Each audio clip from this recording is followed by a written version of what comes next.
Exercise number 3. Start.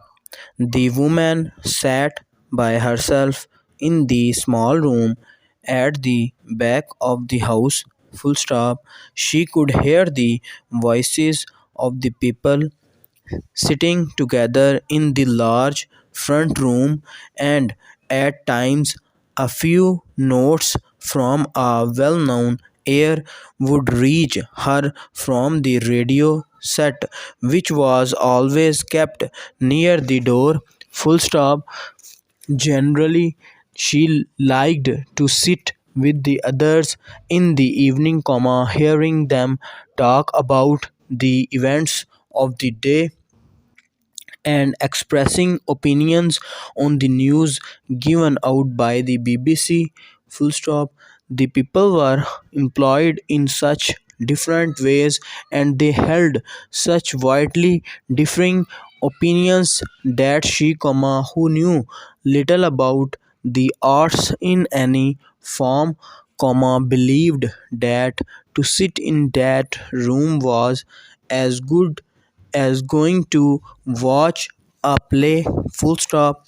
That night, however, she continued to sit by herself in the small and rather plain back room that had been used as an office for the past 30 years. Full stop. She looked down at her hands and saw on them signs of years of hard work. Full stop.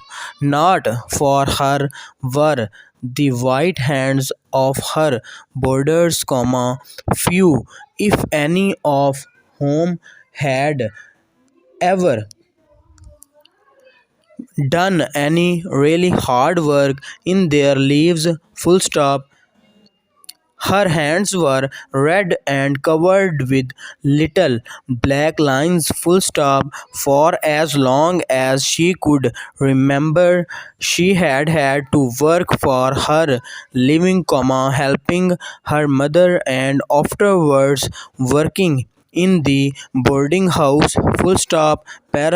That day her boarding house had been bought. Full stop. She herself had signed the papers that meant that the house would pass into other hands next month. Full stop. Another woman would own the boarding house and would plan the meals for the boarders and could, or so she hoped, looked after their comfort and well-being. Full stop. Nor had she any right to be upset about this because she herself had put the house up for sale with the announcement, a business for sale in good running order. Full stop. The owner is willing to consider the sale at a reasonable price of the boarding house known as High View. Full stop. It faces the sea and has room for 25 boarders. Full stop. An interesting and profitable business for anyone willing to work. Full stop. There were, it seemed, many people willing to work, for letters had been received from interested parties all over the country, and she had been successful in selling the boarding house to a young woman who would, she thought, run it on the same lines as she herself had done. Full stop.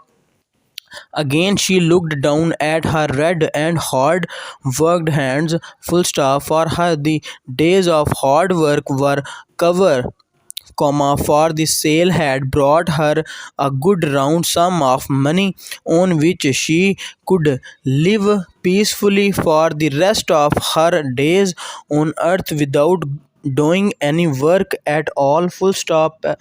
A strange and to a strange life, she thought. Full stop.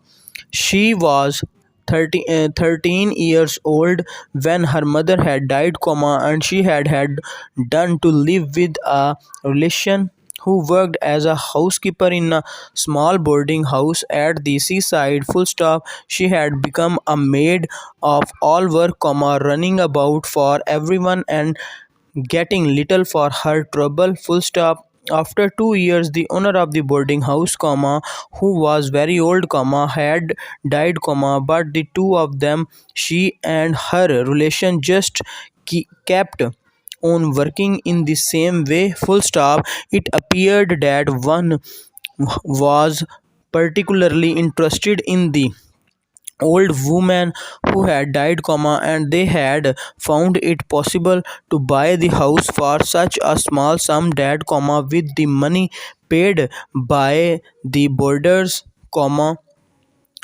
they were easily able to make the necessary monthly payment. Full stop. They had, as it were, fallen here to the property. Full stop. They kept the place very, very clean, and they gave the boarders good food and enough of it, and as the years passed, they were able to buy the house next door and the house next door to that, until in the end High View became quite an important building. Full stop. The property had become her own 15 years ago. Full stop. She had never married like other women because the boarding house had been her life. Full stop. Now she was growing old and there was no one who to whom she could leave the place. Full stop. It was better sold to a young woman who would love it as she had done and would take good care of the boarders. Full stop. The voice of the BBC announcer reached her. Full stop. And that, she said, is the end of the news. Full stop.